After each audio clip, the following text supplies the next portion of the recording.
And a huge thank you to all of our Patreons. Thank you to the Pit Fighters, the First Swords, and all of the Bright Stars, Truth and Courage. Hello, my name is Richard Swan, and I am the author of Grave Empire, book 1 of the Great Silence trilogy.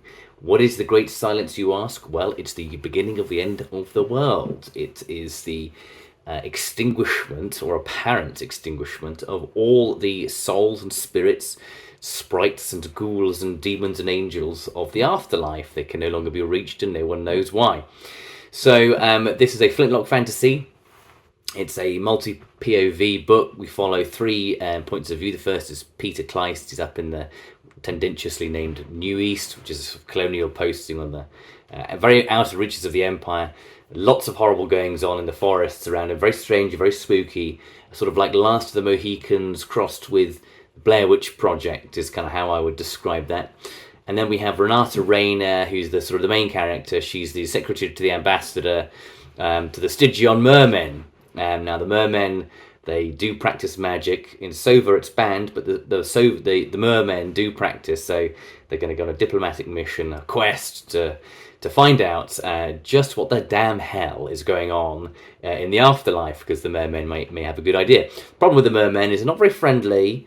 A lot of people don't even think they exist. They have a tendency to kill Sovan whalers and oystermen, and vice versa.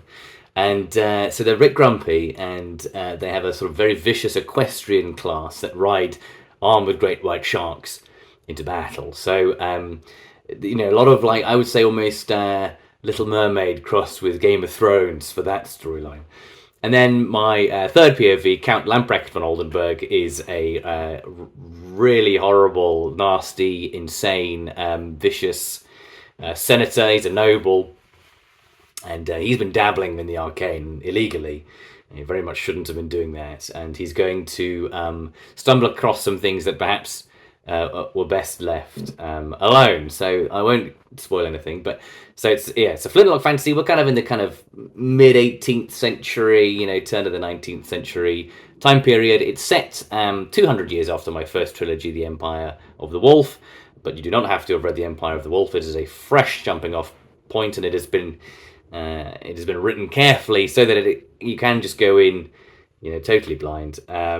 So yeah, the second book is out next year. But for now, we must make do with the first. Brothers Gwynne, thank you so much for inviting me on to pitch my book that is now out, The Black Mantle, which is the second book in the Shadowbinders trilogy, the first being Harbinger of Justice. So this is a dark epic fantasy trilogy that takes a lot of inspiration from ancient Egyptian mythology. It is very much its own unique setting, but you'll see, especially in the first book, a lot of ancient Egyptian mythology influence into some of the narrative and also some of the setting elements. This series has 2 main characters, the first one being Naya, who is a young girl who lives on the street taking care of her sick mother. The second is Rai, a mercenary with this dark past that you only really get hints at in the first book, but the second book is very much Rai's book, and you get a lot more about his past. There's lost histories, ancient libraries, mystery abound, with shadow magic and blood magic, and is often compared to Aladdin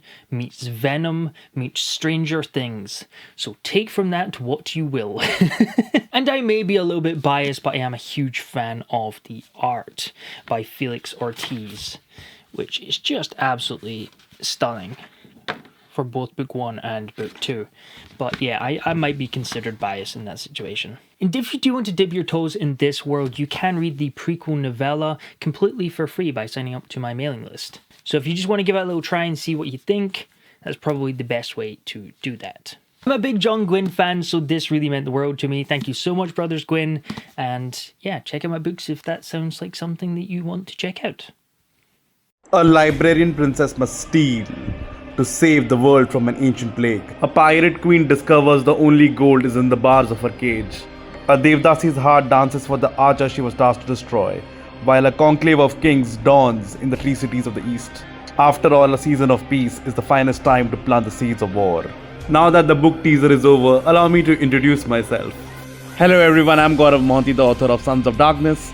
If you want a world inspired by ancient India, then the shadows are gathering to dance. As naive assassins, pious snakelings, low-born archers, librarian princesses, pirate queens, and failed paladins gather together for a heist. Then I'll hope you'll give Dance of Shadows a chance, like the Brothers Gwynne did. Hello, Brothers Gwynne. I am Ayinde, and I am the author of A Song of Legends Lost, which is out in the UK in April and the US, Canada, and Nigeria in June. My 5-word pitch for this novel is Final Fantasy summons but ancestors. Here's the longer version. A Song of Legends Lost is set in the Nine Lands, where warriors of noble blood, and only warriors of noble blood, can summon their ancestors to fight with them in battle. The people of the lands are at war with creatures called the Grey Bloods, which are monsters that are part tech work, so part machine and part organic. Thousands of years ago, the Grey Bloods wiped out a super advanced species called the Scathed, and now they have their sights set on humanity. What can you expect in this novel? Ancestor magic, but also magic based on forbidden ancient tech. Characters. All the characters, it literally has a cast list at the front. And there are 5 main POV characters. They include Tammy, who is a commoner from the slums who finds herself able to summon a very powerful spirit, and Janelle, who is a lord and scion of one of the 9 invoker clans, but he can't summon his spirit in battle, and he's sort of sent on a bit of a doomed quest, let's just put it that way. This is a complicated book. It's got a massive cast. The world has a long history. It takes inspiration from a number of pre-colonial cultures, but it is very much a fantasy world. You can also expect battles, crime syndicates, aunties with knives, epilogues plural. They are my favourite part of the book. You have to read the epilogues. They're like, you know, that bit in the Marvel movie where you stay for the credits and then there's a little teaser of something to come or a bit more information about what you've just seen. It's like that, and you have to read them. There are also quite a lot of secrets in the history of this world. It's not a spoiler to say that much of the history that the people have been taught is a lie, and a few twists, which I hope you won't see coming. This book takes inspiration from so many things, including that bit in Lord of the Rings where Aragorn summons the army of the dead. That's my favourite bit in the books, and I spent years trying to channel that energy. This book is about rebellion, about revenge, about family, about duty, and above all about our connection to the past and how it shapes us and how our understanding of what came before is not always true. Thank you so much for having me on. Hey, Ed and Will, it is great to be asked to be on here. We have lined all 3 of us up to talk about our little family project. And Jacob is going to go first. I'm going to steal this so I can do that. This kind of all started when I was still in college and took a television scriptwriting class and wrote a script that my professor didn't hate, but definitely didn't like. He kind of hated it. So when I graduated, I came to these 2 and said, how bad is it? And they just said, you know, there's really something here. I kind of like this. We should all workshop it together. I think you were really taken with it, one character specifically, and it just kind of took off from there. And 3 years later, we have a book. So here's the cover. Cover art is by Adam Feta, who is a Polish artist, and couldn't be more happy with the work that he did. We really think it captures the pulpy vibe that we've got going. It takes place starting in the 90s, so very excited for you to get your hands on it and hope you like that cover art. And if you're kind of wondering, what the heck is this thing about? This is just a little bit of the blurb from the back cover to give you an idea. In 1992, at the dawn of the age of technology, disgraced X-Game show host Manny DiMartini schemes for a comeback with a deep-sea television special in the South Pacific. He quickly finds himself in over his head, attracting the attention of a cosmic being who will lead him to a television broadcast event much bigger than the entire planet bargained for. Evidence of a slumbering alien in a ruined city at the bottom of the ocean. One look at the monster on TV and humans collectively freak out. The narrative leaps between a cast of unforgettable characters revealing their connections to cosmic gods who play with their lives. If humanity can save itself, and the cosmic beings do not have humans' best interest in their cold hearts, humanity will have to pull itself together to prepare for a war that not only threatens Earth, but the very fabric of reality. And if you kind of want a vibe of what you can expect, Jacob made a trailer for the book, and we can roll that for you right now. Absolutely.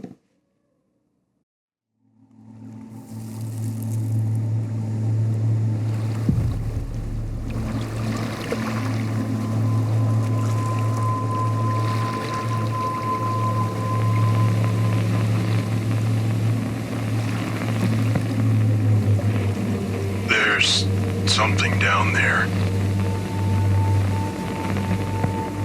It's not the submarine we were looking for. It's something else. We're all sick. And we're hearing things. Bad things.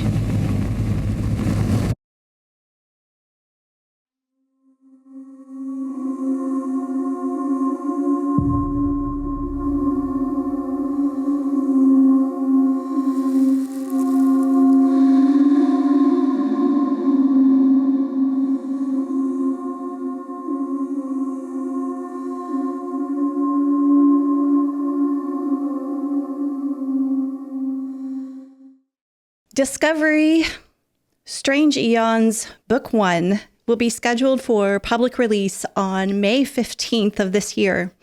We're going to distribute through Amazon.com. And if you want to go to our website at J.A.J. Minton.com, that's Jacob, Amy, John, J.A.J. Minton.com.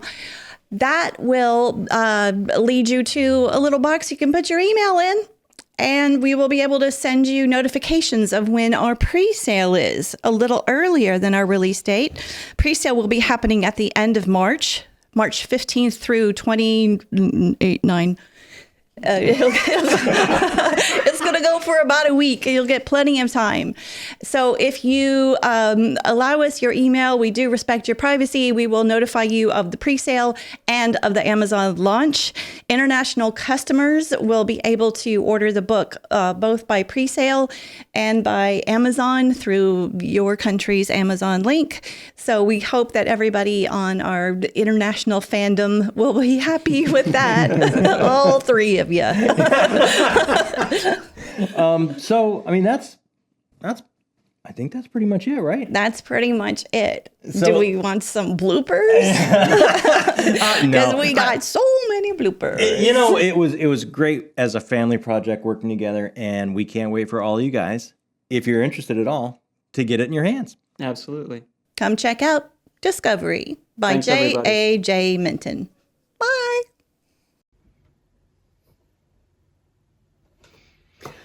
Howdy everyone, howdy to the Brothers Gwynne. Thanks for having me talk about the newest book that I've got coming out, Ambessa, Chosen of the Wolf. Ta-da! Ambessa is an arcane tie-in novel following Ambessa Medarda, who is the mother of Mel Medarda, who we meet a decade later in the events of Arcane Season 1. Both mother and daughter have points of view in this story, and it's part war story, part family saga, as Ambessa fights her cousin and the other Medardas for control of the entire Medarda family. At the same time, Mel has to reckon with her failure to be the daughter and heir that her mother needs. We also come to learn more about the Black Rose, which is mentioned in Season 2 of Arcane, and why Ambessa exiled her daughter to play with those idealists in Piltover. It also has connections to League of Legends, and players of the game will meet some familiar characters.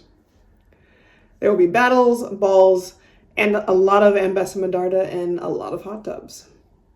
You don't need to be familiar with League or Arcane to enjoy this book as a fantasy novel. However, I do think you'll get the most out of it if you watch Season 1 of Arcane, then read the book, and then watch Season 2. You can grab a copy in paperback or hardback with a very fancy slipcover poster, or you can listen to the audiobook, which is read by Ellen Thomas, who is the actress who plays Ambessa in Arcane, the show. Hope you guys take a chance, and if you do, I hope you enjoy it. Hi everyone, my name is Gregory Kontaxis First of all, I want to thank the Gwynne brothers for the opportunity to present my work in their channel. 2 years ago, I published the first novel of my series, which is called The Dance of Light. So the first book was named The Return of the Knights, and the second, The Fall of the Giants. I can show you the covers here in case you're interested. So this is The Return of the Knights, and this is The Fall of the Giants. So in about 3 months, in May, 23 of May 2025, I plan to publish my third novel, The Rise of the West.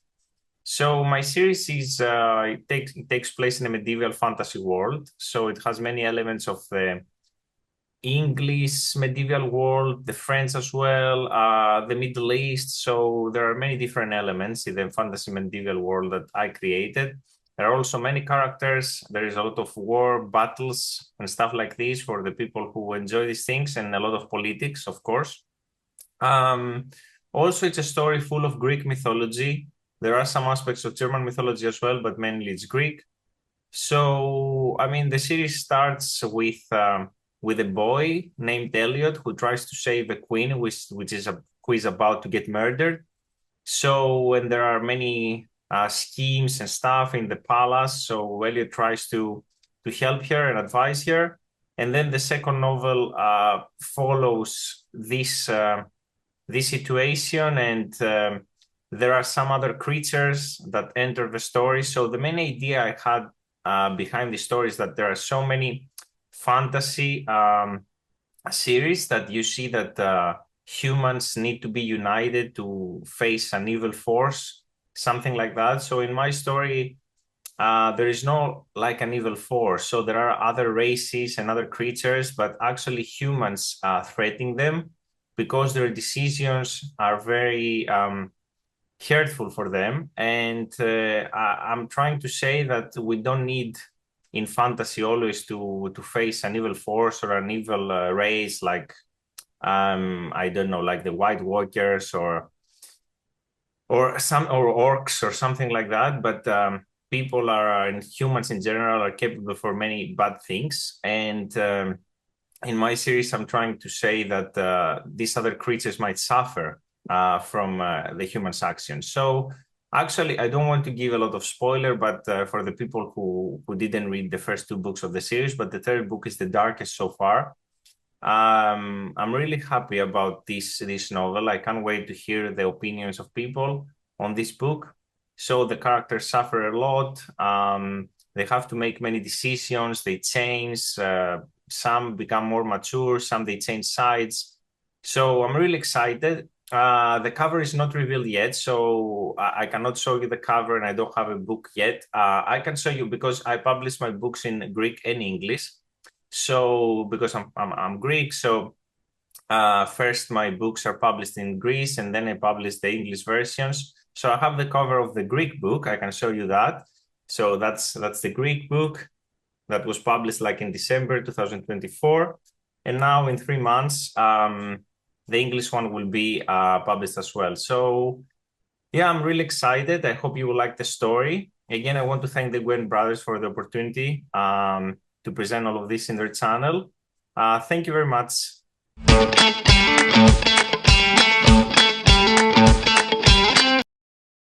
And a huge thank you to all of our Patreons. Thank you to the Pit Fighters, the First Swords, and all of the Bright Stars, Truth and Courage.